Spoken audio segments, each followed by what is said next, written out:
Good morning, everybody, and welcome to Sunday Fun Day from Courtroom Confidential, the fastest growing true crime news channel on YouTube. If you don't agree with me, I challenge you to thumb wrestle me over it. Lots of fun stuff to happen today. I want to thank you all for being here on a Sunday. I see a lot of familiar names already in the chats, Anna Lee and Forrest and Farm Girl and CJ. Good morning, everybody. I hope that you're staying warm. We are spoiled here in Southern California. We're still dealing with bad air conditions from the fire, but I know that there is a cold front coming through to most of the country. I think it's supposed to get quote unquote chilly here, which I mean, low 60s. We're going to be throwing on coats and scarves.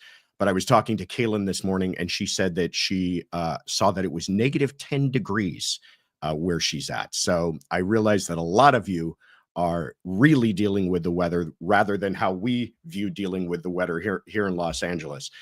So thank you. I hope you're all staying warm. I hope you've got your coffee and are all cozied up for this morning. I wanted to introduce myself because I know that there's a lot of new folks here on these Sunday shows that we've been doing.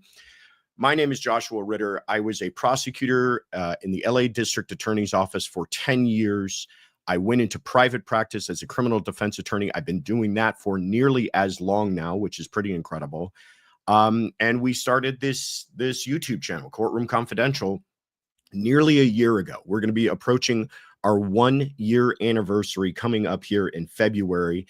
And we are just kissing the edge of 20,000 subscribers. So thank you all so much for all of your support in helping us achieve all the incredible things that we have this year, including adding more content like this show, Sunday Fun Day, which is supposed to be about covering true crime, but also some pop culture, perhaps some sport news, a bunch of just whatever's going on, and just chatting about it really quick before you guys get on with the rest of your Sunday.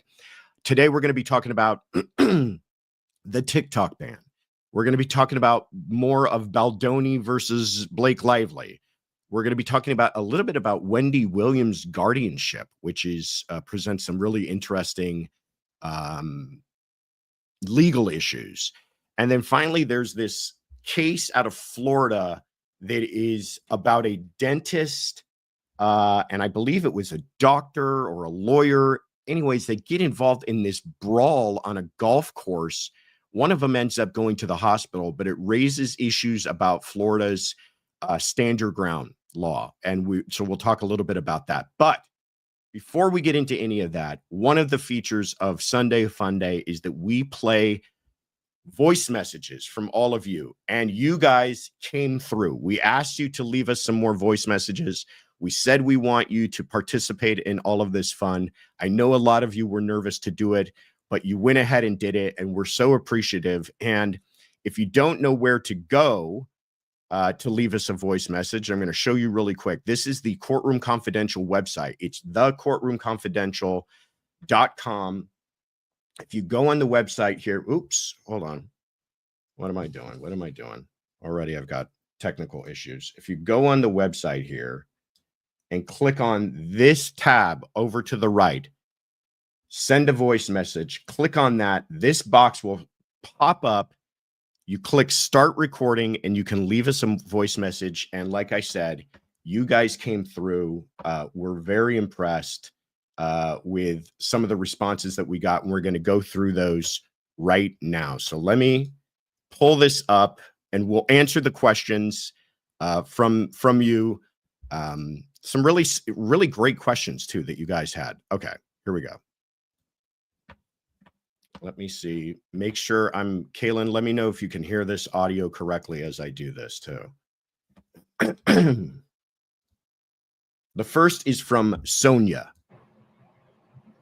Hello, Courtroom Confidential. This is Sonia, or Shy Gal 8. Anyway, my question is, Josh, I noticed with Lori Vallow, when she was speaking her motion, that she had handcuffs on, and they limited her movement. Will she have handcuffs while she's presenting her case? And if so, won't that prejudice the jury? All right. That's my question. Thank you. Sonia, you're a rock star. Thank you so much for leaving that question. And it's a great question. Yeah, many times, though, not just clients who are representing themselves, many times defendants, when they come to court, if it's not in front of a jury, they will be completely handcuffed. They will be in their county jumpsuit. They will have their hands shackled. Sometimes they've got their feet shackled. But when it's time for trial, all defendants get to dress down, and their attorneys will bring in a suit for them. Suit, tie, acting like they just walked in off of the street.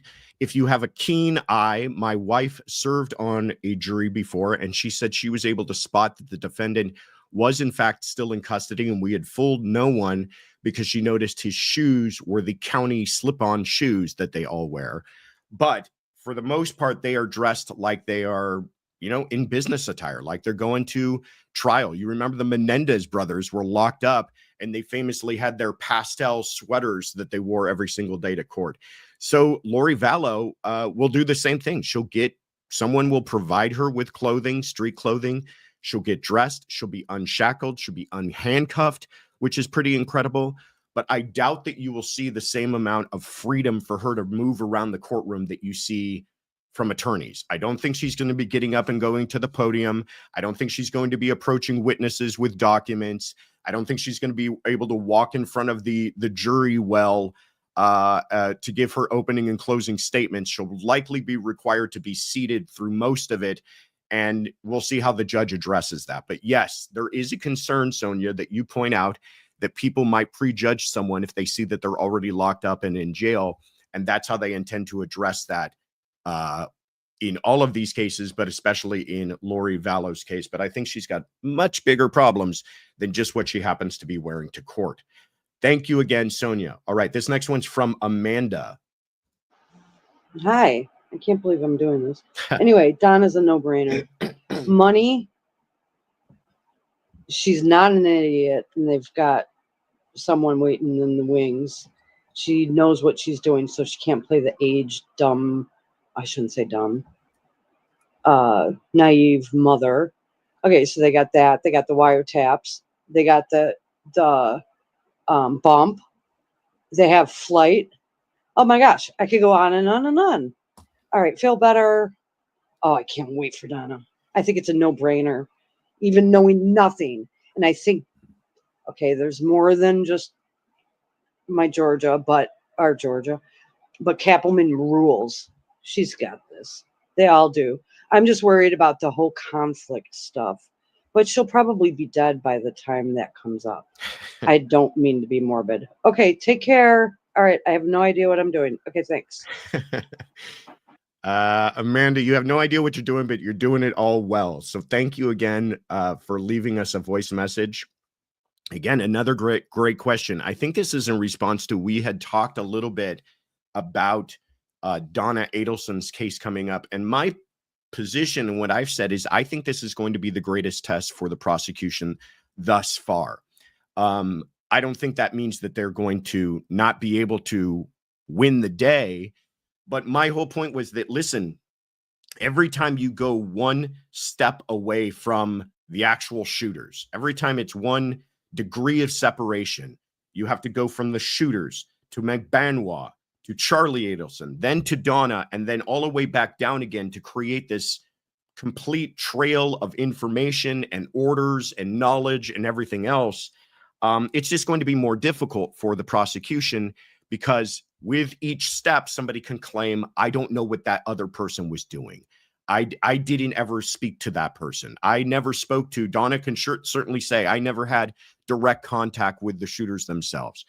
Now, Amanda is very bright, and she's been following this case, and she points out how, well, listen, they've got the wiretaps between her and Charlie, the jail phone conversations. They've got the bump. The bump is incredibly convincing and powerful evidence. They've got her flight. She was arrested on her way to Vietnam while she was just, trying to figure out where you can't extradite somebody from. All of that, conscious of guilt type evidence, all of that is very, very strong evidence.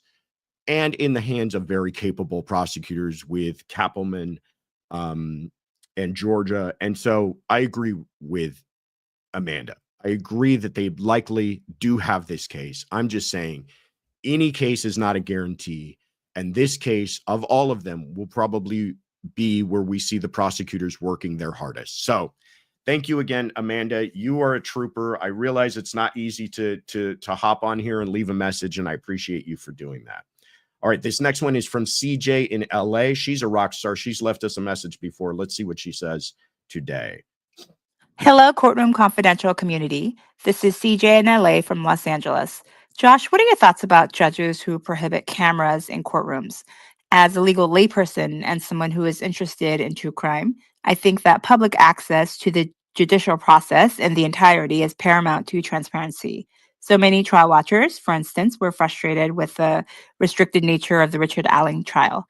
But what are your thoughts as a practicing attorney? Thanks so much, and I look forward to the next episode.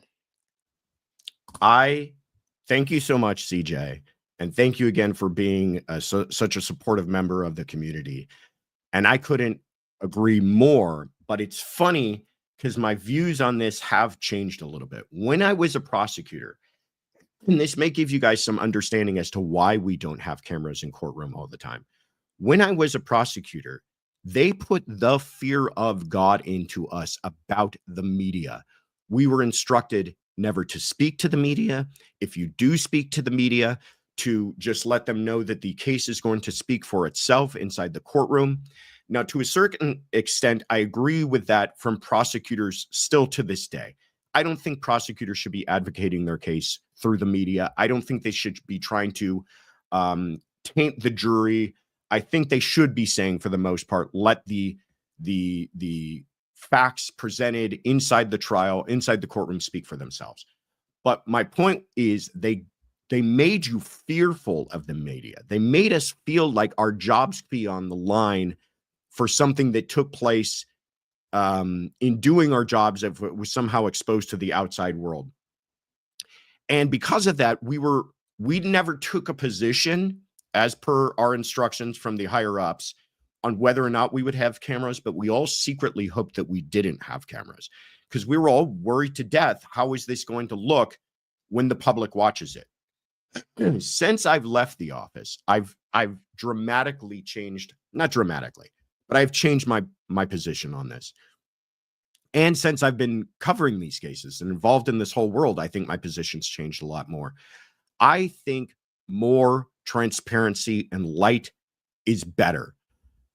Aside from some rare circumstances, which I'll talk about, but for the most part, we want to know how justice is being done. We want to know how the sausage is being made. We want to know that what's taking place inside of a courtroom is being done the right way, is being handled properly by judges and prosecutors so that we can have trust in the system. And I think that's important that we have trust in our system. Where it starts to break down and where you start to see people really beginning to doubt that the right thing was done, beginning to doubt the outcomes and verdicts of jurors, is when you have instances like Richard Allen, which CJ brings up, and I thank you for doing that. The Richard Allen case really bothered a lot of people and really divided a lot of people in the true crime community. And I know that there's people who still feel very strongly about that case. And I think a lot of the blame for that division and mistrust can be placed on the way that that case was handled because there was such a great lack of transparency. It wasn't even to the point of no cameras. It was to the point of no electronics for reporters. Reporters weren't guaranteed seats every day. They had to line up. They had to take notes by hand. Then they're rushing outside. A lot of YouTubers were doing it, rushing outside to kind of give us all a breakdown of what took place. And we're getting this secondhand information that isn't, recorded information. So they're doing their best to transcribe what's taking place. Many times they're maybe missing something. They may not be able to exactly translate to us how it felt like when certain evidence played out in court. All of this begins to breed suspicion and mistrust and questions, and rightfully so. And therefore you end up with people who are like, I don't know if the right thing was done in a case like that. And that was a very, very serious case. But you see that in other cases as well. The people start to wonder and conspiracy theories start to fly. And some of them are unfounded and some of them are well-founded. And I think a lot of that can be avoided if judges realize we live in a very different world than we did even a decade ago.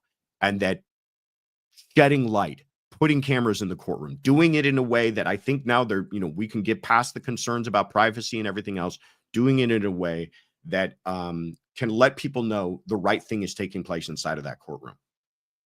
Now, there are some cases where I still feel like that might be the better choice to not allow cameras. And that's, for instance, in a case that's taking place here in Los Angeles that I happen to be closely connected to, and that's the case of David Pierce. He is accused of killing two women, Christy Giles and Hilda Cabrales, by giving them drugs and attempting to sexually assault them and leaving them at different hospitals. It's a really awful case. I've done some more coverage on it on the channel if you want to learn more about it. But because that case involves the allegations that it does about sexual assault and the R word and multiple different victims, it's not just these two girls. There's about 7 other victims. I think the judge thought, I don't want to put not only to have these victims come forward and talk about these awful, awful things in front of a courtroom and be cross-examined, I'm not going to now broadcast it to the rest of the world. Even if I can turn the cameras away, even if I can protect their identities, they're not going to feel comfortable. And it's the interests of them feeling comfortable and being able to testify outweigh the interests of maybe televising that. So in those rare instances, I can see it, but I feel like in far too many cases, judges have decided not to televise, and that leads to more trouble than it leads to good being done. Thank you, CJ, again. Now we have Damaris. Hi, Josh. This is Damaris from England. Damaris, pardon me. Something that I've really wanted to ask a lawyer is when I'm watching trials, I'm very frustrated because it seems to me that most juries seem to think that their job is to solve the crime, whereas their job obviously is to decide whether or not there is proof beyond a reasonable doubt as to whether the defendant is guilty of the alleged crime. So it seems to me that often, even if there is not evidence beyond a reasonable doubt, because the jury cannot figure out, well, what did happen then? Who did do it then? What were the circumstances? We have to come up with an answer. Often somebody is found to be guilty when there is so much evidence to suggest reasonable doubt. And I'm wondering why I never really hear lawyers for the defense reiterate that point. You do not need to solve this crime. What you need to do is decide, is there enough evidence that the defendant is guilty? I wonder if that makes any sense and whether you could answer that for me. Thank you. A very frustrated wannabe criminal defense barrister here. Damaris, thank you so much. An excellent question. God, I love that we're doing this because these questions are so good and things I never would have thought to even talk about. But Damaris, you make an excellent point. And if you think that defense attorneys and prosecutors are not talking about this stuff, they absolutely are. It's just that many times I think people's natural inclinations, which you've identified, sometimes override that. And people do have a drive to solve something. They feel like, I think, if they've been made a juror, then their job is to arrive at a verdict. And so you'll see that. Yes, I think you will see that. I think you'll see it where it goes kind of both ways, though. And I'll explain why. But I think you will see that where people maybe give more benefit of the doubt to the prosecution because they want justice done. They want something done for the victims. They don't want to see somebody walk out the back door a free person when somebody's lost their life in a tragic way. But that isn't their job. You're right. Their job is just deciding, is there enough evidence to hold this person beyond a reasonable doubt. When I was a prosecutor, I oftentimes voir dired people on this issue. I would say, listen, I intend to answer all of the questions presented by the elements in this case. I'm going to present to you ID. I'm going to present to you intent. I'm going to present to you causation, all of these things that are important to proving this crime.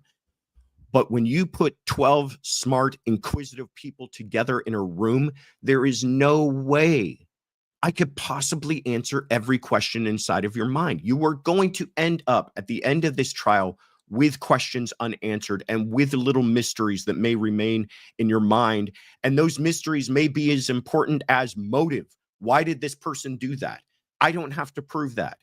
You may be curious as to why that is, but don't allow these curiosities to prevent you from arriving at a verdict. Same thing goes on the defense side of things. Your job here isn't to do the prosecutor's job. Your job isn't to get the bad guy. Your job is to hold the government to the standard of beyond a reasonable doubt and nothing else. Excellent, excellent question. An issue that comes up all the time because jurors are wonderful people that have taken the time to do their public service. And at the same time, it's hard to unwind some of our natural human impulses and realize that they have a very specific job to do, because people just, as much as you tell them, don't consider things outside of this courtroom, they will. As much as you tell them, don't consider things like the punishment that the defendant may receive, they will. And as much as you tell them, this isn't about solving a mystery, they feel that somehow that it is. Damaris, you're fantastic. I love hearing your voice. I hope you leave more voice messages. All right, now we move on to Rosario.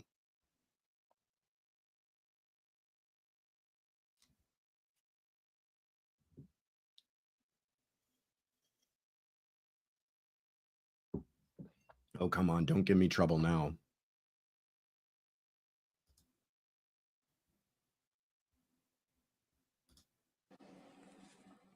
Hello, Mr. Joshua. One Mexican fan here. Try Ricola cough drops. They work for me very well. I love your show. Thank you. Thank you, Rosario. If you didn't hear her, she says she's from Mexico and she recommends Ricola cough drops. Thank you. You guys were fantastic. I got so many, home remedies and bits of advice how to clear up my voice.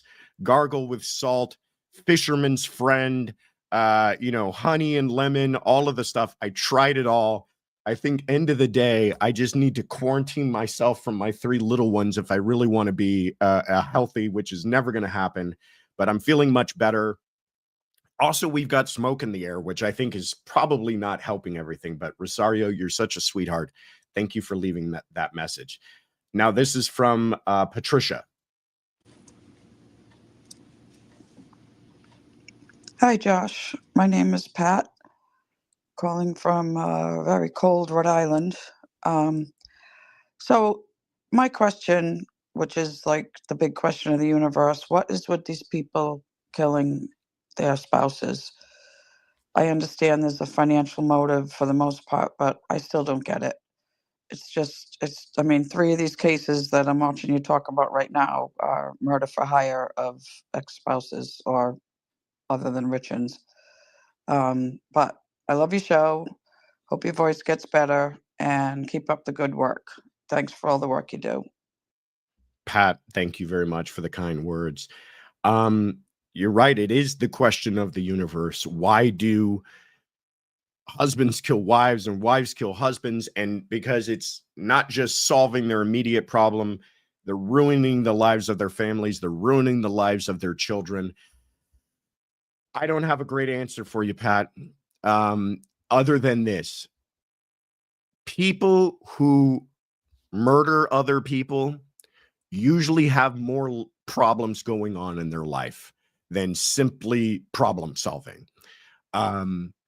These are people who are narcissists. These are people who are selfish. These are people who are not bright, are not thinking beyond their immediate problem. They're not thinking about long term. They're thinking about they have a problem. That problem they believe happens to do with their spouse. And they believe if they got rid of their spouse, then everything would be great. And then they would have no money problems. And then they would have no love problems. And then they could move in with the person they're having an affair with. And then they could take care of their children, and everybody would move on, and life would be wonderful if they could only get rid of that pesky spouse of theirs and dispose of their body and never be caught. And that's easily done. I'm just going to go ahead and Google a few things to figure out how to do that, and then I'll solve this problem. They are people who are so caught up in their own psychosis that they are not thinking about any of the ramifications or any problem beyond the immediate issues that they see in their own life. And they really, I think one of the things I've learned is people, and this isn't everyone, but people who have a lifestyle of crime, you cannot really judge their behavior based upon how we might judge ourselves, because they're just not dealing with the same deck that we are all dealing with. But thank you guys so much for leaving these messages. And then finally, we have a message from, I'm not going to try to pronounce this. I'm going to let her pronounce it. Okay. Hi, Josh. Okay, I have no idea what I'm doing. Let's see. Okay, I'm One Love. My name is Ela Leilani. And I know I'm only allowed to ask one question, but I actually have two. And the first one is about Rex Heuermann. I am curious to know what sort of research has been going on in his actually creating, I don't know if I can say that word, but murders in his youth, teenager. I don't know. I think he's always been a big guy. And I think he probably started quite young, maybe 14, 15, 16. Other question, and I'm sorry. Jennifer Soto, has anybody gotten a hold of her financials? I'm very curious to see what those are. Okay, thank you so much, and I'll see you on Sunday. Okay, bye. ALA Lonnie, thank you so much. I just realized you left this message just recently. So thank you for doing that. It's almost like we took a live call, or as close we're going to get to it on this show. So thank you so much for leaving that message. And by the way, there are no rules. If you've got more than one question, you feel free to leave it. If you just want to make a point, if you want to tell me how to clear up my voice, you feel free to leave us any kind of voice message. But your question was about what have they done into looking into the history of Rex Heuermann. They've done a lot, and there's a lot that we don't know about. And you say, how do you know that if you don't know about it? Well, I know that they are treating this case with the absolute utmost seriousness, and that they have been researching this person, and not just stopping with the 6 murders I think we're up to now. It might be more that they've already charged him with. They're trying to track down every place this man has ever been. There are jurisdictions throughout the country who have called in when they found out he had a vacation home or spent some time in different parts of the United States and said, hey, by the way, we have this unsolved murder that seems to kind of fit into the same circumstances that you guys are dealing with. Can we research this and see that it's done? This case is, I don't think, over. And you're right. I think this person has probably been operating for decades, and they will.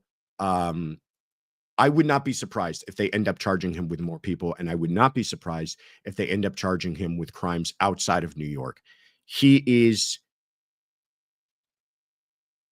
a modern day serial killer like we haven't seen really since the 70s. These people just, it's amazing. If you think we've passed that time, if you think law enforcement and surveillance has reached a point where we've been able to eliminate this type of a predator, we absolutely have not. And this person was operating, and by the way, the reason he got arrested is they felt he was on the hunt again. And so he was continuing to operate into just a few years ago. And there are likely others like him still operating throughout the United States. So there's a little nightmare fuel for you. Have a wonderful Sunday if you enjoyed that.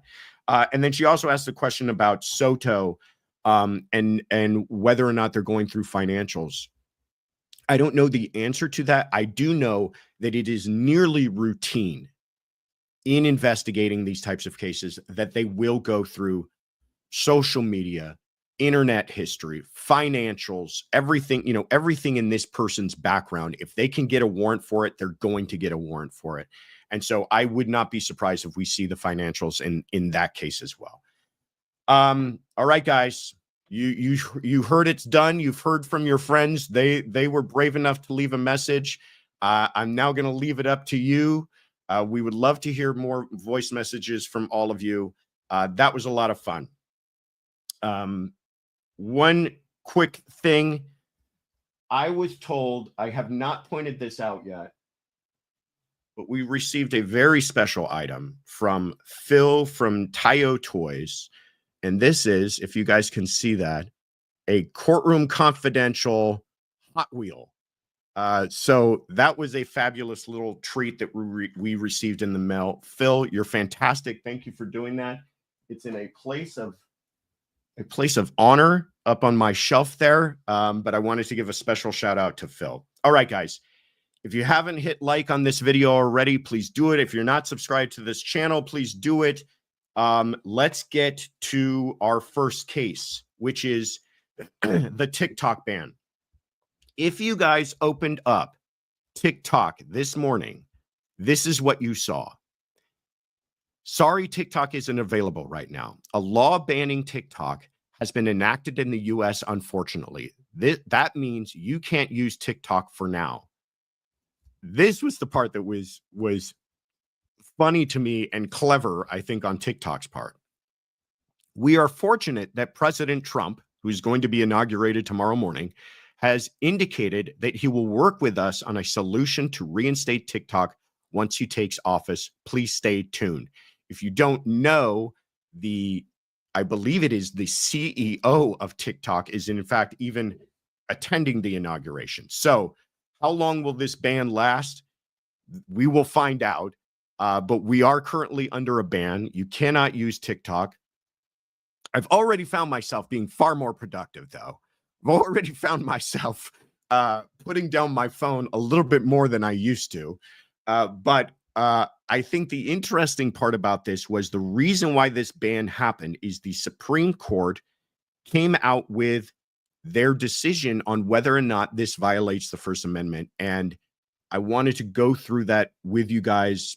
Not super in depth. We're going to do it quickly, just get the finest high points on all of this. But it raises some interesting questions because you're going to see a lot of people online, not on TikTok, but on X and on Instagram and just wherever else saying this is a First Amendment violation. This is a First Amendment violation. I actually agree with the Supreme Court here.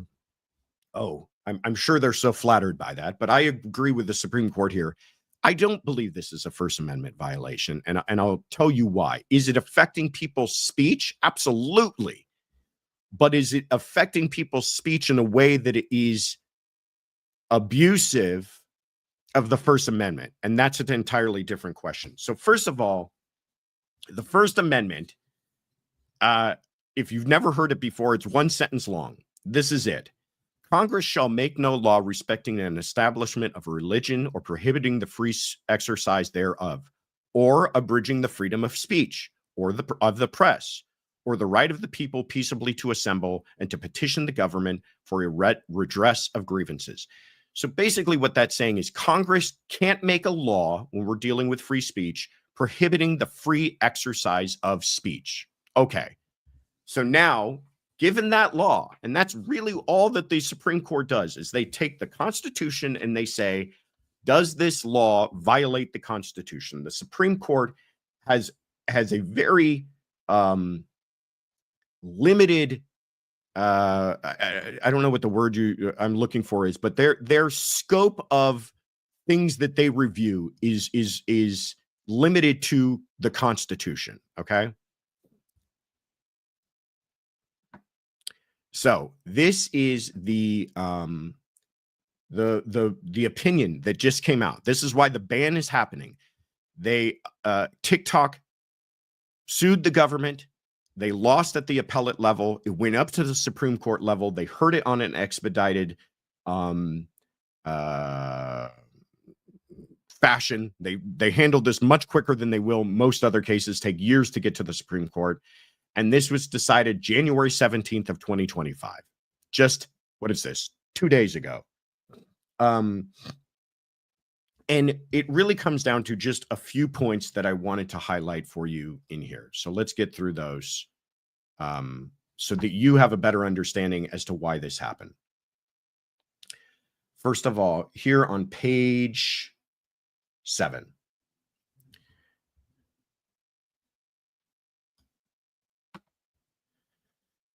The first question that the Supreme Court tried to answer is this really affecting the speech of creators? In other words, people posting videos on TikTok. I posted videos on TikTok, which I am battling with both shame and pride in admitting to you. But is it affecting the speech of the creators? And they say the act does not regulate the creator petitioners at all. It directly regulates ByteDance and TikTok only through the divestiture requirement. So their first question that they decided is they're not really preventing people from speaking. People can still speak and say whatever they want. They can go to Instagram and say that. They can go to Twitter and say that. What they're affecting is the ownership of ByteDance and TikTok. So that was their first kind of hurdle that they wanted to answer the Supreme Court. And they said, this is no small thing. An effective ban on social media platform with 170 US users burdens those users' expressive activity in a non-trivial way. So they're saying, listen, even though we don't feel it's actually affecting their speech, it is affecting people. I mean, there are people, 170 million people in the US, who now won't be able to use that same platform to speak in the way that they had before.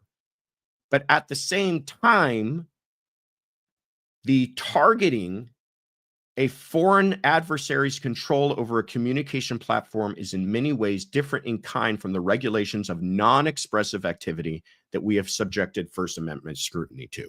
So you already see what they're going to do here is this kind of balancing act. Yes, 170 million people are being affected. Though we don't think this is actually affecting their speech, it is affecting them, and we need to consider that.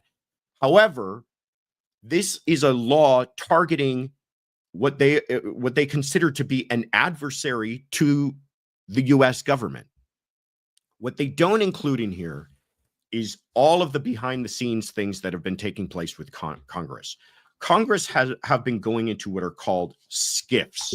Those are secure something or others. Basically, it's a secure room, essentially, where Congress people can go to view confidential, top secret information for the benefit of Congress knowing enough about what they're doing when they're passing laws.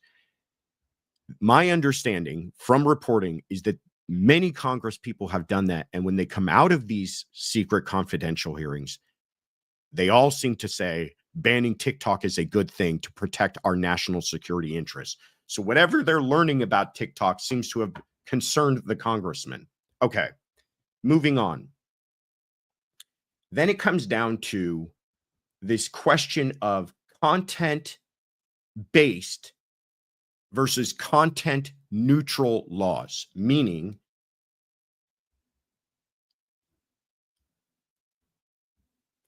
content-based laws, those that target speech based on its communicative content.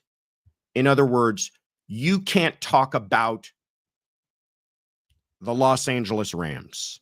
We're prohibiting you from talking about that subject. That is content-based and falls under a First Amendment strict type of review. Content neutral laws, in contrast, are subject to an intermediate level of scrutiny, meaning if this is a content neutral law, not a content based law, not a law that says you can't talk about a certain subject or topic or criticize the government or whatever it is, if it's content neutral, meaning it applies to everyone, it receives a different level of scrutiny. That is an intermediate level of scrutiny. And they have to weigh that, the scrutiny, because it is most cases they pose a less substantial risk of exercising certain ideas or viewpoints from the public dialogue. So the whole question comes down to, if we're going to curtail speech, if we're going to affect people's ability to speak, we're going to review it differently if it's a neutral, a topic neutral, a content neutral type of law. Okay. You guys can read this whole thing, by the way. It's only about 20 pages long, and it's actually of the Supreme Court opinions, one that's fairly easy to understand. But I just wanted to give you the highlights. So then they go on to say, first, a law is content-based on its face if it applies to particular speech because of the topic discussed or the idea or message expressed. We already talked about that. That's what they mean by content-based. They're saying that doesn't apply here. Second, a facially content-neutral law is nonetheless treated as a content-based regulation if it cannot be justified without reference to the content of the regulated speech or is adopted by the government because of a disagreement with the message the speech conveys. So in other words, you can't try to disguise content-based regulation in a content-neutral way. If it somehow cannot be justified without reference to the content, we're going to treat it like it's content based rather than content neutral.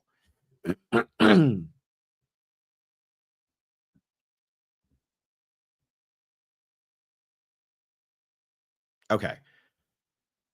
But this is the conclusion they arrive at as far as this law goes, banning TikTok. Because the data collection justification reflects a purpose unrelated to the content of expression, it is content neutral.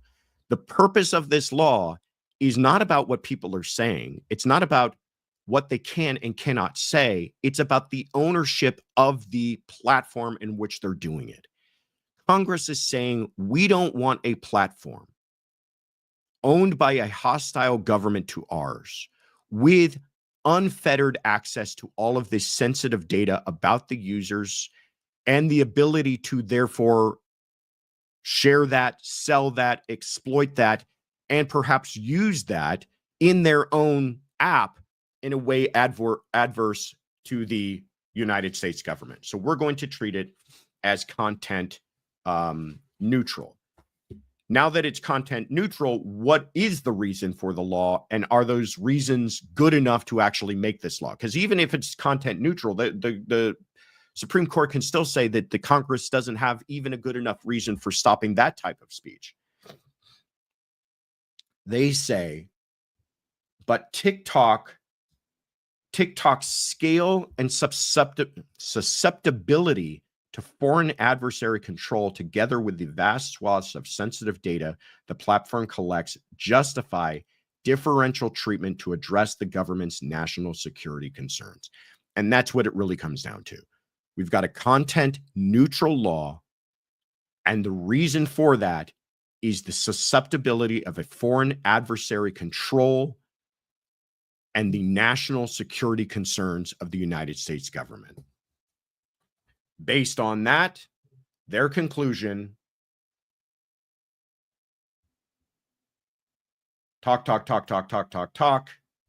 their conclusion here,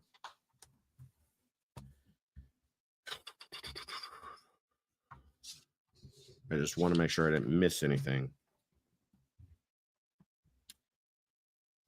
Congress has determined that divestiture, meaning they don't even want TikTok to go away, by the way. They're just saying it can't be owned by an adversarial government. is necessary to address its well-supported national security concerns regarding TikTok's data collection practices and relationship with a foreign adversary. For the foregoing reasons, we conclude that the challenge provisions do not violate petitioners' First Amendment rights. If people are trying to tell you this is about First Amendment rights, it really, really isn't. If you look at what the Supreme Court laid out here, by the way, a unanimous decision by the Supreme Court. So all of them, regardless of their political leanings, agree with this, this idea that we're not invoking First Amendment concerns here, which brings us back to what can the new president being inaugurated tomorrow actually do about this? He cannot come in and just sign an executive order overturning this law. He also cannot ignore the security concerns brought up by Congress.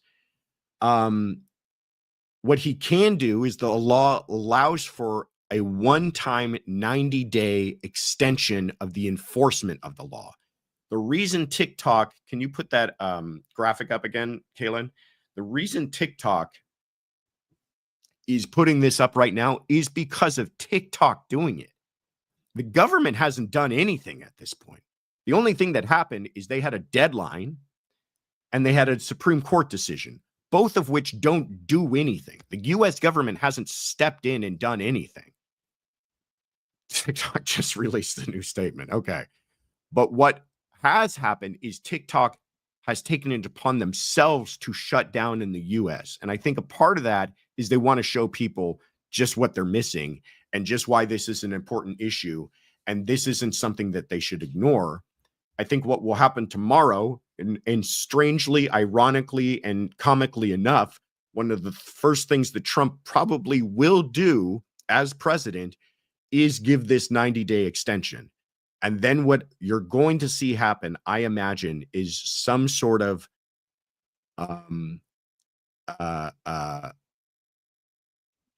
sale, some sort of transfer of ownership of TikTok, because it's really the only way that they can address this law as it's outlined by Congress. All right, I'm being told there's a new statement. All right, should we just throw this up here? Let me see if I can do this.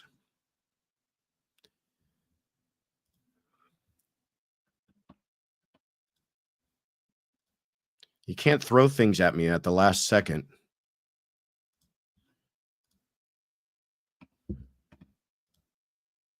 All right. Statement from TikTok. In agreement with our service providers, TikTok is in the process of restoring service. We thank President Trump for providing the necessary clarity and assurance to our service providers that they will face no penalties, providing TikTok to over 170 million Americans and allowing over 7 million small businesses to thrive. It's a strong stand for the First Amendment and against arbitrary censorship. We will work with President Trump on a long-term solution that keeps TikTok in the United States. All right, let's see if TikTok's working. I'm still seeing that I got no TikTok. Well, looks like, oh my goodness, it's up and going again. This is the end of the road. Oh, that's so funny. So you had a 24-hour ban. So I don't know if this is Trump has already worked out that 90-day extension, or if realizing that that's what he plans to do, TikTok has turned the tap back on, because like I said, this wasn't the government doing it. It was TikTok doing it. They just turned off the tap. And I don't know if now they've had a conversation with Trump that he says, yeah, I'm going to give you that 90 days. Go ahead and turn it back on, or what. But TikTok's back on. So you're welcome. Just don't go back to TikTok while we're still doing this stream. You can get back to all your TikToking after we do our stream here. All right. let's get on to the next pressing issue of the day, the important battle of Justin Baldoni versus Blake Lively, soon to be the new case of the century. He filed a over 170 page, not including exhibits, long lawsuit against Blake, against Ryan Reynolds, against a slew of other people. It is long and dense, and we are thinking about actually putting together an entire breakdown of the whole thing if you guys are interested in it. So first of all, let me know if you're interested in it. It is interesting. It's a lot of mudslinging. It's a lot of tea. There's some potentially interesting legal issues in all of it. But one thing I wanted to talk about this morning, which I thought was interesting that I've not seen a lot of other channels cover, is this idea of what is happening with Baldoni and a preservation letter that was sent to the Marvel president, Kevin Feige, the Disney CEO, Bob Iger, and the director of the Deadpool film, Tim Miller.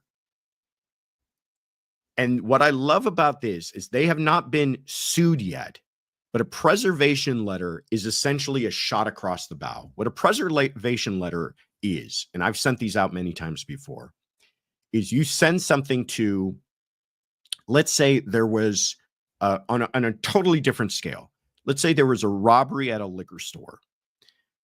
You might send out a preservation letter to that liquor store to say, I don't want you to destroy your surveillance video. I know that you have this on some sort of loop where it gets destroyed every 30 days. I don't want you to get rid of that. I don't have a subpoena yet. I don't have the power to subpoena you yet, but I'm putting you on notice not to destroy it because we are going to be asking for it shortly. This can take place in any realm, criminal, civil. And the civil side of things, they often do it in instances like this. You're not being sued just yet, but we're thinking about suing you. And we don't want you shredding a bunch of documents and wiping a bunch of hard drives in anticipation of this lawsuit coming. So we're putting you on notice with this preservation letter to save everything. And what does this all come down to? It comes down to a character that was in the new Deadpool movie. If you guys haven't seen this, it's hard to explain, but essentially the Deadpool character has all of these different variations of the Deadpool character. There's a lady Deadpool and a dog Deadpool and a Viking Deadpool and all, you know, and a zombie Deadpool and all of these different Deadpool iterations. One of the characters is this character called Nicepool. You see Justin Baldoni on the left there with his man bun, and then you see Ryan Reynolds dressed as the Nicepool character on the right. The allegations being made by Baldoni and his team is that this Nicepool character was an effort to mock Baldoni. And this kind of stuff is the stuff that usually I laugh about and say, come on, what are we doing here? This is just a bunch of Hollywood people with a bunch of money arguing amongst each other. He's got some teeth to this, okay? And I'll tell you why I think he's doing this more than anything else in a second. But at one point, the Nicepool character, who's this kind of insufferable character that is just immediately unlikable, says something. One of the lines is, wearing God's name is the intimacy coordinator, which was, if you've been following this lawsuit, an issue that Blake Lively had on the set of It Ends With Us, that there was an issue about there being an intimacy coordinator on set. At one point, Nicepool compliments the Ladypool character, who is, by the way, played by Blake Lively in the Deadpool movie, talking about how great it is that she's snapping back into shape after giving birth. Again, this references a complaint that Lively made against Baldoni about her pregnancy weight and whether or not he was criticizing her and wanting her to lose weight for the film they were doing. At one point, he says, the Nicepool character says, "It's okay, I identify as a feminist," which is apparently, again, a reference to Baldoni. And then finally, the Nicepool character in the ending credits is not credited to Ryan Reynolds. It's credited to a person named Gordon Reynolds. Blake Lively thanked Gordon Reynolds in the end credits of It Ends With Us. Okay. All of this is silly. All of this is kind of stupid. I think that they actually do have the makings of a case for why this character may have been mocking Baldoni in the Deadpool movie. The preservation letter asked for any and all documents relating to or reflecting a deliberate attempt to mock, harass, ridicule, intimidate, or bully Baldoni through the character of Nicepool. Okay. Is this really a lawsuit about Baldoni being made fun of by Ryan Reynolds in the Deadpool movie? I don't think so. I think what this is an indication to Marvel president Kevin Feige and Disney CEO Bob Iger, two of the more powerful people in Hollywood, two people with incredible power and wealth, and two people who want nothing to do with this entire dumpster fire of a problem taking place between Baldoni and Lively. And I think Baldoni's team knows they don't want this smoke, and that if they're going to get involved in this whole thing, they're going to make sure that somehow this whole thing is worked out. It's a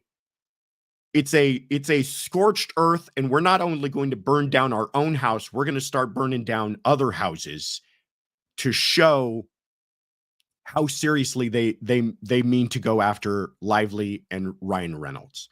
I am sure the second this preservation letter was received by Kevin Feige and Bob Iger, there were some very uncomfortable phone calls taking place to Blake Lively and Ryan Reynolds and their whole team saying, clean this mess up. We don't want to be caught up in it. That, to me, I think is the strategy behind this whole thing. It's funny now, if you go back and watch the Deadpool movie, to realize that's what they were doing with Nicepool and Justin Baldoni. I really do think it's true. I mean, you take a look at some of these coincidences here. And the other thing about it is that the character really makes no sense in the movie. It's not like this character is important to moving the movie forward or the plot along. It's just this kind of randomly thrown in comical bit that you now realize was an absolute shot at Baldoni. And you know what? These people got problems. These people are going to have some, this thing has just gone from ugly to worse. And I'm here. I'm here for all of it. As much as I don't want to be, it's kind of sucking me in with how comical the whole thing is. All right, let's move along to, and by the way, if I'm missing questions or something, Kaylin, throw them up. I'm happy to answer questions along the way. Did I miss stuff? Oh, Pokemon says, so if they get a warrant and things have been deleted after the order, what happens? That's a great question. They could be in big trouble.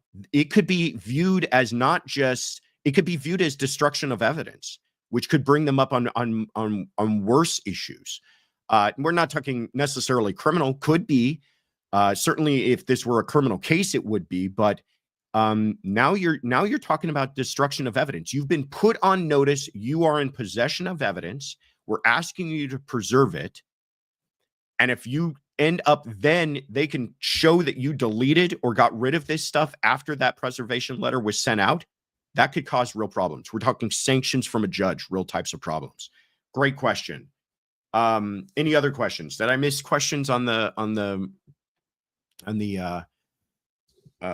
TikTok thing? Probably doesn't matter at this point because TikTok, ruined my whole conversation while I was in the middle of having it. But If we got more questions, Kaylin, just shout at me. I know I'm kind of rambling on and missing things. But let's move to Wendy Williams. Kind of a sad story. Poor Wendy Williams has been diagnosed with aphasia.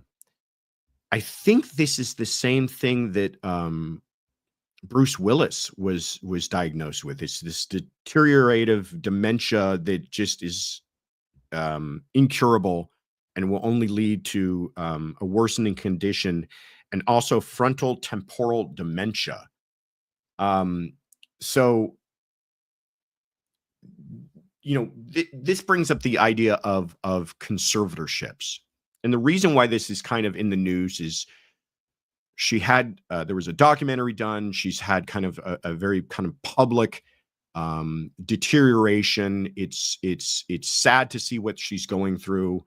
But she recently had a phone call with Harvey Levin from TMZ, and Harvey then went very public in saying he spoke to her for 90 minutes on a phone call. Apparently it was on a radio show, I believe. I haven't actually seen it, but he described her as being lucid, articulate, and opinionated, and certainly not somebody suffering from the type of dementia that's being described here. And now there's this kind of firestorm taking place where people are saying, well, why is she under this conservatorship? You know, do people who are suffering from this condition, do they have good days and bad days? Does somebody necessarily having a good day mean that they are no longer legally incapacitated? A judge has declared her to be legally incapacitated. So there have been hearings, there have been experts who've evaluated her, and they feel that she is legally incapacitated. But it got me thinking about these ideas of conservatorships. You remember, well, first of all, Casey Kasem, he is the longtime radio personality. He's also the voice of Scooby-Doo. There was a very awful case regarding him going through a conservatorship, that he was being abused by the people who were running it, being taken advantage of for all of the wealth that he had built had been, you know, exploited, and none of it was going towards his care. Probably more famously, and that something you guys will recognize, was Britney Spears was under a conservatorship from 2008 to 2021, a very long time. It was a conservatorship that was only supposed to be temporary. She was, you know, at one point she had gone 5150, and she was, the people were concerned about her mental health and her own physical health and everything else. And they put her under this temporary conservatorship that turned into a permanent one. And then there was the whole Free Britney movement. But it really starts to raise these questions about people's freedom. You know, a conservatorship essentially puts somebody in a virtual prison. They don't have control over their lives. They don't have control over their finances. They don't have control over their medical decisions. They don't have control over where they live, who they interact with, who they can see, who they can talk to. It really can be onerous and awful. And then balancing that against somebody like a Wendy Williams, like a Britney Spears. Tracy asked, what is a 5150? A 5150 is a temporary mental health hold that they can put on someone. That references the code. I think it might be a California code, but they have these throughout the United States. But it is essentially, you can hold someone against their will in a mental health facility for, I think, 48 hours based upon them just having a temporary break. And it's to protect them. But after that 48 hours, they have to be evaluated if you want to hold them longer. But it's somebody who may not have even committed a crime. It's somebody who's just behaving outside of their own mind, and you feel like it's for their safety to have them held against your will. Because otherwise, I mean, this is kind of a sad state of affairs. People who are suffering from real mental breakdowns and crises, you cannot force treatment upon them. You cannot, you know, have a person living on the streets out of their mind. And if they haven't committed a crime, you cannot physically arrest that person and make them take medicine and make them get treatment, except for in short periods of time. If you feel that they're so unsafe to themselves or others, you can put them on a 72-hour hold or 48-hour hold under a 5150 to have them evaluated at a later time. But getting back to kind of my point is, this question seems to become more important, or people at least talk about it more, when you're dealing with people like a Wendy Williams, like a Britney Spears, because they have accumulated, I think the reason, and I hope I'm not being overly cynical here, because they have accumulated a great amount of wealth. And there's I think a risk that people have, or people are concerned with, that this isn't just a person who is suffering from dementia, but this is a person suffering from dementia who can be exploited, and a person who can lose a vast amount of wealth by making very silly decisions. And I'll tell you guys a story to kind of go along with this. One of the first cases I handled was a gentleman who was extremely smart. I'm talking, near genius level type of smart. Ran a very successful business.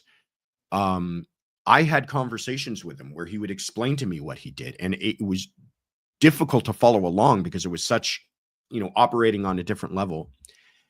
And this man, in his early 50s, started to suffer from some sort of mental breakdown. And what he had done is he had gone up to Pebble Beach for some reason, found himself in that area. And one of the things he did is got a really expensive hotel suite at a really nice hotel, thousands of dollars a night, trashed the hotel several times. He would go to the Rolex store and buy $5,000, $20,000, $30,000 Rolexes, lose them. He went to a Porsche dealership, bought a Porsche cash. He had all this money at his disposal, crashed it, trashed it, lost it. Part of when I got hired was by his relatives to go up there and try to recover some of these items. Everything was gone. Rolexes, car trashed, cash that he had on him, all of it was gone. And he continued to have access to his finances because he still got his ID and still lucid enough to walk into the bank and say, give me money, and still had unlimited Amexes to charge things, but there was nothing to do to stop any of it. And he was, now, are you saying, I'm not even saying he's being exploited by the Rolex store, but here they've got a guy who's coming in and he's obviously under some sort of manic episode. I want that watch. I want that watch. I want that watch. Now, are they thinking, oh, great, we've got a guy who can purchase watches, and that's what I do is sell watches, and I'm going to go ahead and sell them to him. And then he comes in the next day for more watches, and then he's off to the Porsche store and he wants another Porsche the week after he bought the first one. No one's kind of stopping this. And so this is kind of why you see these conservatorships come up. And are they awful, and are they restrictive? And does it make the person like Wendy Williams, who has moments of lucidity, feel like they're trapped and being controlled? Yes. But does it prevent situations like the gentleman I just explained, frittering away all of the hard worked for wealth that they have and just losing it all, or wasting it all, or even worse, decisions that might affect their own health and the health of others? I don't even know if I have an answer to all of this, or if I'm just trying to present to you guys some interesting things to think about when we think about these conservatorships. Alicia K. Mayo says, why aren't conservatorships set up where more than one person without a personal connection set up to protect the individual? Sometimes they are. And you're right. That is where these conservatorships seem to run into the most trouble, is when the person in charge of the individual's life might be close to them. And that creates a problem because that person might have other interests. That person might be tied up in family disputes. Why can't that conservator just be an impartial person?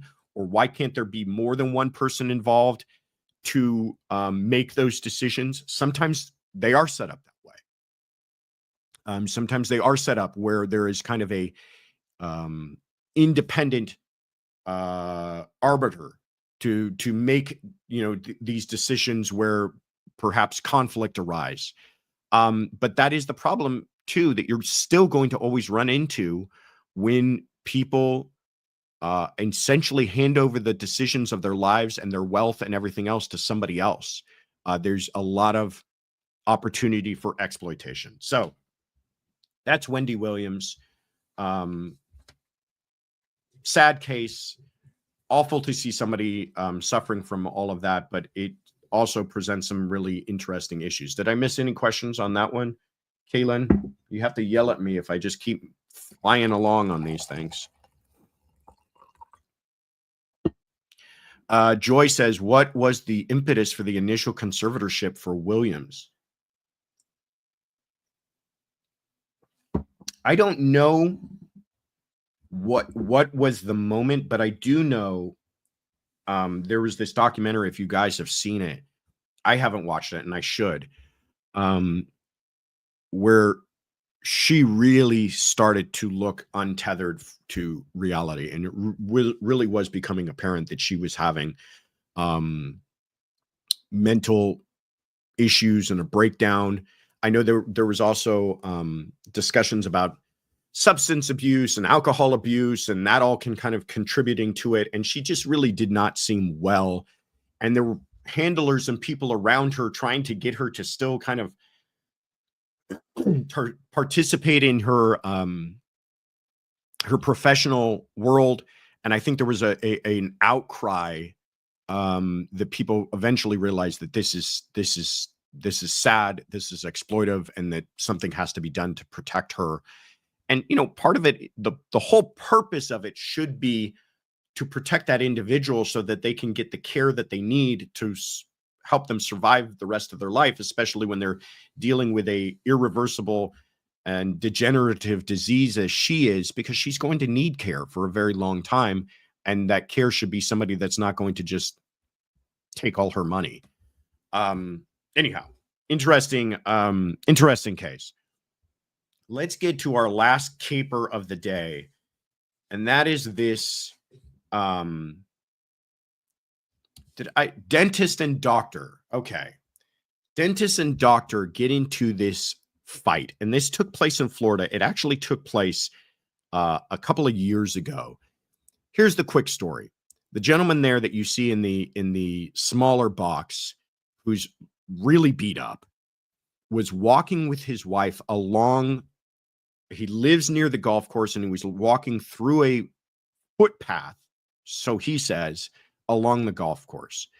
Another gentleman who was in a golf cart confronted them saying, hey, you're not supposed to be on this path. This path is for golf carts only. It's not a walking path. And of course, because we live in a world of craziness, this didn't end in the way that you would think it would end, where one person says, oh, I'm so sorry, or the other person says, oh, won't happen again, or hey, there's no other place for us to walk, or we always walk here. Whatever kind of normal adult behavior should be taking place, that this should have ended right then and there. It turns physical. And depending on who you believe, one of them attacks the other one, and it leads to the guy in the golf cart arming himself with a golf club and swinging it several times at this gentleman's face. He had fractured ribs. He had to go to the hospital. It really, really turned ugly. I mean, he was really, really injured from all of this stuff. Why are we talking about it?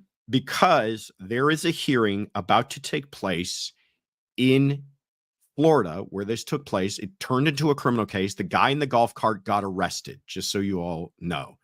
The guy who was walking got the worst of it. He's the one that went to the hospital, so they arrested this guy. Why am I being arrested, sir? This is the body cam footage found, or that was the police had on them that day. He's going to a stand your ground hearing in Florida.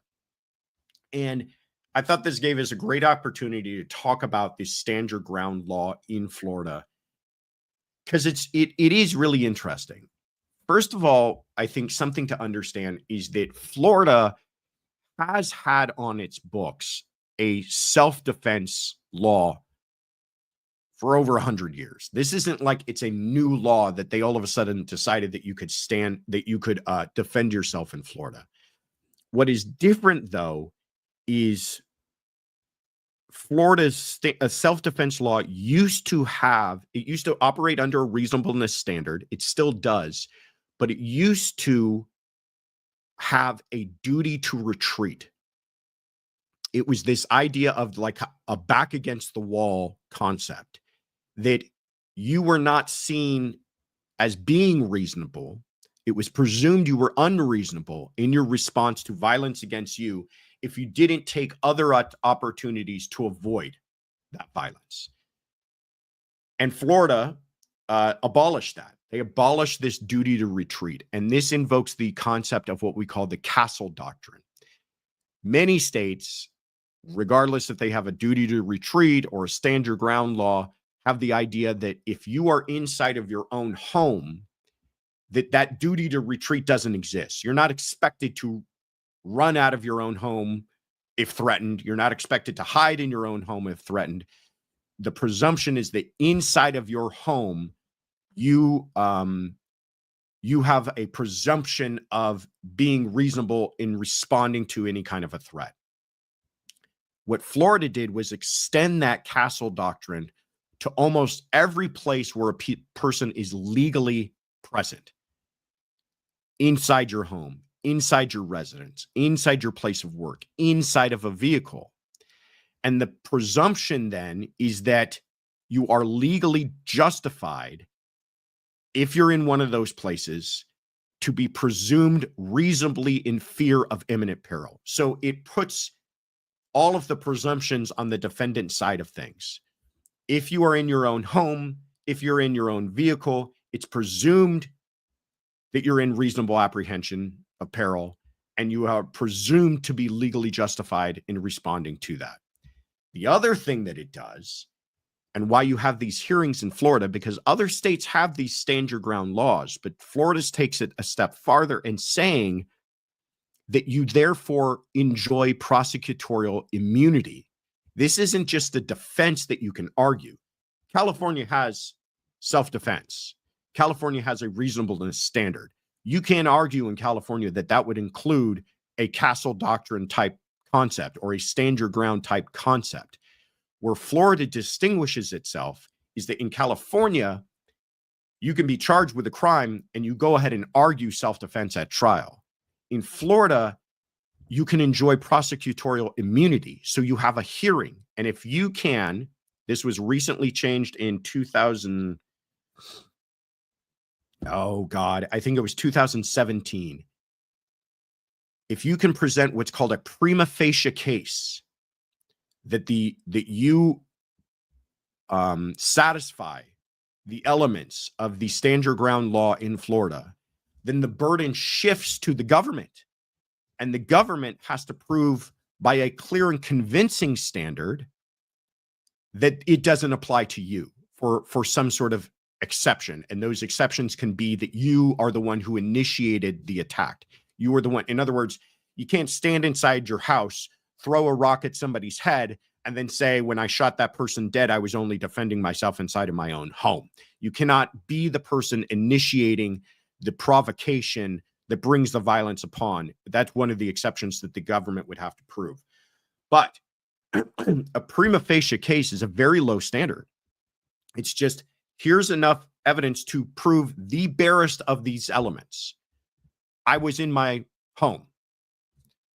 Therefore, I satisfy.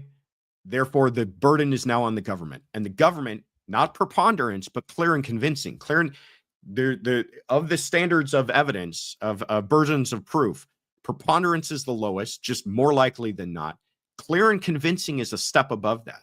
Clear and convincing is the standard used in order to remove children from someone's home, from their own care.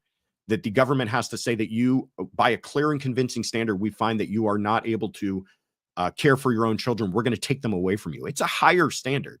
And then above that is obviously beyond a reasonable doubt. but the government has to show by a clear and convincing standard that you don't satisfy the elements of the prima facie elements of stand your ground. So they have these hearings. And if you win as a defendant, establishing you enjoy immunity, case done.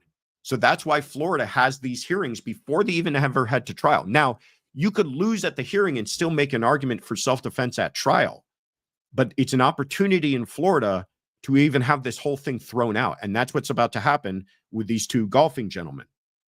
So I thought it might be fun to do a kind of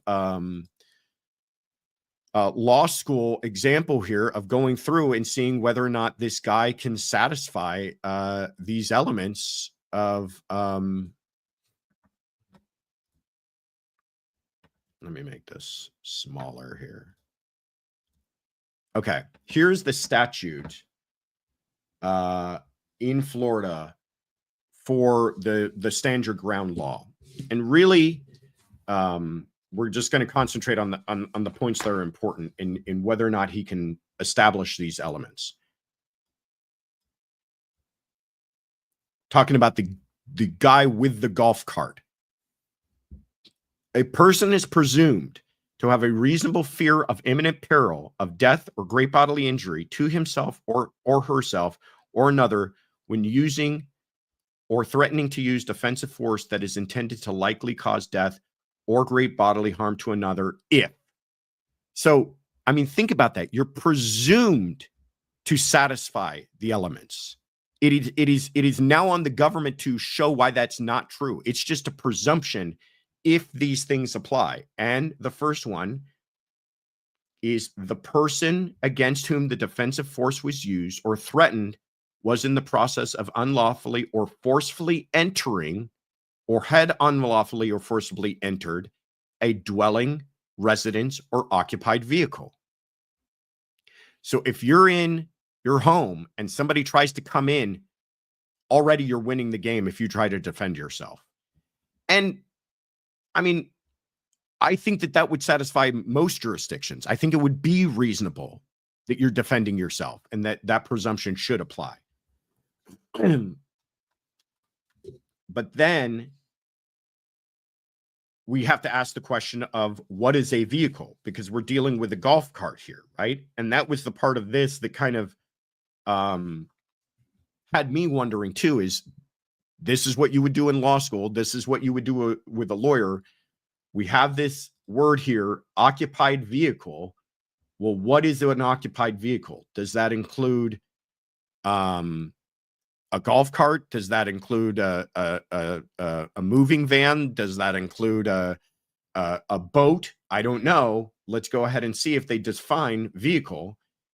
Vehicle means a conveyance of any kind, whether or not motorized, which is designed to transport people or property.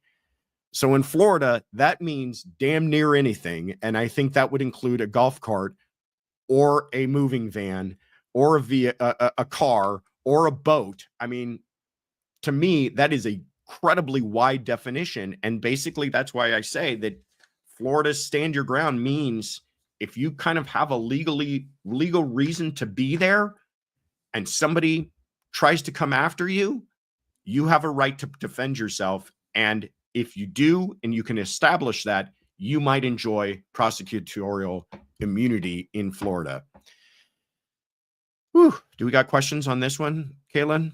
I just think that's fascinating stuff. So next time you hear about stand your ground in Florida, it's not all as crazy as it may sound. And it now at least you know a little bit about the law behind the whole thing.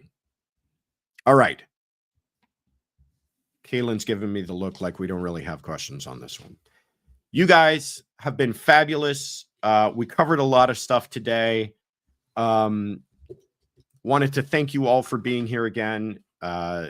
So many familiar faces and a bunch of new ones.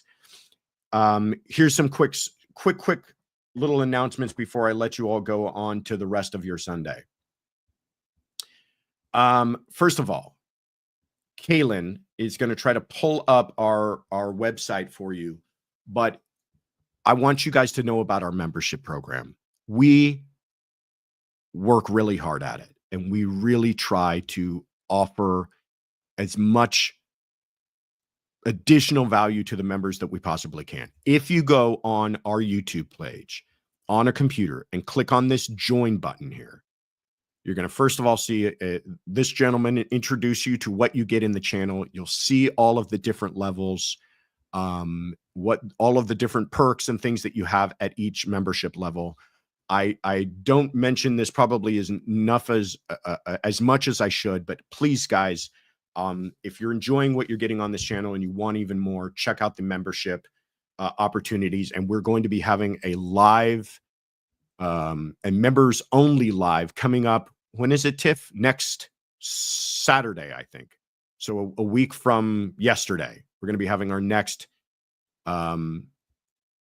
members only live, where we get into a bunch of kind of behind the scenes stuff and everything that you guys will enjoy. And I think if you talk to one of our members, you'll realize that they're enjoying it, and we're trying to do our best.